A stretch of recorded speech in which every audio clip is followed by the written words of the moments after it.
kong ipakilala sa inyo ang tunay na yaman ng ating mahal na lungsod. Mula sa ating perspektibo bilang mga digital natives. Sa panahon ngayon, mas nabibigyan pansin ang mga sikat na modernong struktura, tampisawan, mall at parke dito sa lungsod ng Malolos. Pero alam niyo ba ang kagandahan ng Malolos ay masigit pa riyan? Diyan ang mga lumang kabahayan at tulungan ng kasaysayan. At ang mga makasaysayang simbahan at museo. At higit sa lahat, ang mainit na pagtanggap at mabubuting kaugalian ng mga Maloleño. Kaya naman, iniimbitahan ko kayo na sumama sa akin sa misyon nito.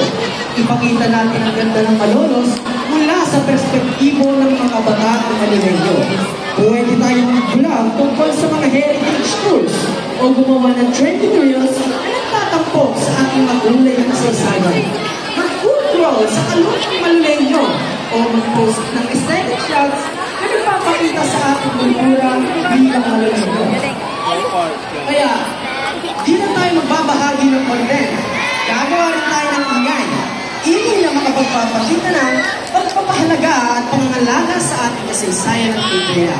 Kaya, tara, sama-sama natin ipakilala sa mundo ang Renaissance City of Malolos.